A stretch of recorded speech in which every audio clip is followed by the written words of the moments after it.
আজকে আমার ট্রেডিং লাইফের একটা সিক্রেট শেয়ার করব আপনাদের সাথে। খুব মনোযোগ সহকারে একটু দেখার বা শোনার ট্রাই করবেন। আমার ট্রেডিং লাইফে ইউটার্ন নিছে জাস্ট হচ্ছে এই একটা সিদ্ধান্তের কারণে।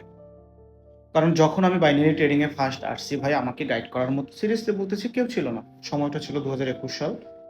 কেউ আমাকে গাইড করার মতো কেউ ছিল না। বাট আমি এখনো কিন্তু আপনাদেরকে আশ্বাস করতেছি যে ভাই, আমি এজ এ ভাই হিসাবে আপনাদেরকে গাইড করার জন্য আছি। আমি সর্বোচ্চ আমার সর্বোচ্চটুকু দিয়ে আমি আপনাদেরকে হেল্প করার ট্রাই করব। But never give up. Loss বারবার করতেছেন, লসটাকে থামাতে হবে। তো আমার যে ইউটার্নটা, আমার যে সিক্রেটটা আমি যেটা শেয়ার করতে চাচ্ছি, এটা একটু শোনার ট্রাই করেন। কারণ আমি শুরুর দিকে কোনো গাইডলাইন পাইনি। আমি আমি ভাবতাম কি যে মানে অনেক বেশি ডলার যদি অ্যাকাউন্টে থাকে তাহলে হয়তো বা অনেক বেশি প্রফিট করা যায়। তো অনেক ডলার হচ্ছে করতাম, ডিপোজিট করতাম। বাট দিন শেষে ভাই অ্যাকাউন্টটা জিরো করে দিন ঘুমাইতে যাইতাম। এটা ট্রেডিং না ভাই। এভাবে প্রতিনিয়ত লস করতাম। 200, 300, 500 ডিপোজিট করতাম। ঠিক 10 মিনিট, 20 মিনিট এর মধ্যে শেষ, ফাঁকা হয়ে যেত অ্যাকাউন্ট। বাট যখনই বুঝতে শিখছি যে না, এখানে আমাকে সাস্টেইন করতে হবে, এখানে কিভাবে কি করলে আমি সামনের দিকে আগায় যেতে পারবো এবং লং টাইম এখানে আমি সাস্টেইন করতে পারবো, দেন আমি চিন্তা ভাবনা করে একটা মেথড বের করেছি, একটা রুলস বের করেছি যেটা আমার নিজস্ব বলতে পারেন।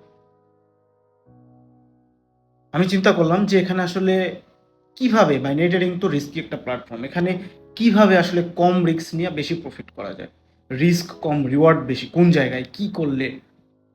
তারপরে কি করলাম, তারপরে কম্পাউন্ডিং এর আইডিটা মাথায় আসলো। আগে তো মানুষ কম্পাউন্ডিং ভাবতো যে 100% অ্যামাউন্টের ট্রেড করা, এখনো মানুষ করে। কম্পাউন্ডিং বলতেই বোঝে যে 100% অ্যামাউন্টের ট্রেড করা, 99% অ্যামাউন্ট সিলেক্ট করে দেন হচ্ছে ট্রেড প্লেস করে থাকে। ভাই এটা আসলে কম্পাউন্ডিং না, সিরিয়াসলি বলতে সেটা কম্পাউন্ডিং না। কম্পাউন্ডিং যদি আপনাকে বুঝতে হয় ডেফিনেটলি আপনি আমার ইউটিউবের প্রথম ক্লাসটা দেখেন। তো যখন আমি এই জিনিসটা বুঝতে শুরু করলাম যে না, এভাবে করলে তো আমি প্রতিনিয়ত লস করতেই থাকবো। লস করতে করতে এমন একটা পর্যায়ে চলে আসছে, দেয়ালে যখন পিঠ থেকে গেছে তখন হুঁশ আসছে। বাঙালির তো এর আগে হুঁশ আসে না। তো সেম আমার ক্ষেত্রেও দেয়ালে যখন পিঠ থেকে গেছে তখন আমার হুঁশ আসছে। কি করা যায়, কেমনে সাস্টেন করা যায়, কেমনে অল্প ব্যালেন্স ধরে রাখা যায়, কেমনে অল্প ব্যালেন্স গ্রো করা যায়। তারপরে কি করলাম, কম্পাউন্ডিং, যে কম্পাউন্ডিং করতে হবে। শুধুমাত্র আমার স্টপ লসটুকু যতটুকু, আমি একদিনে যতটুকু লস হইলে আমি অ্যাফোর্ড করতে পারবো ঠিক ততটুকুই আমি ডিপোজিট করব, এর বাইরে 1 সেন্টও ডিপোজিট করা যাবে না।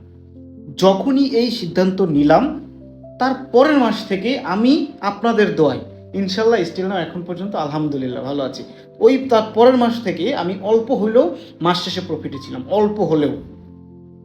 কম্পাউন্ডিং স্টার্ট করছি, এমটিজি অ্যাভয়েড করছি, স্টপ লসের বেশি 1 সেন্টও মার্কেটে ডিপোজিট করি নাই, profit target hit, instant withdraw.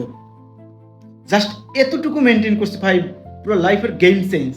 But এই কারণেই আমি আপনাদেরকে প্রতিনিয়ত বলি ভাই, এইটা ফলো করেন, এইটা ফলো করেন, এইটা ফলো করেন। কারণ এমটিজি আপনার অ্যাকাউন্ট 10 মিনিটের মধ্যে ফাঁকা করে দিবে ভাই।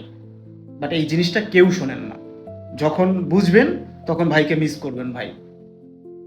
তো এই ধরনের আরও নতুন নতুন টিপস ট্রিক্স, আপনার হচ্ছে সিক্রেট বা বিভিন্ন ধরনের আপডেট যদি পেতে চান তাহলে ফলো করে রাখুন ওয়েস লাইভ ট্রেডিংকে। আল্লাহ হাফেজ, ভালো থাকবেন সবাই, সুস্থ থাকবেন।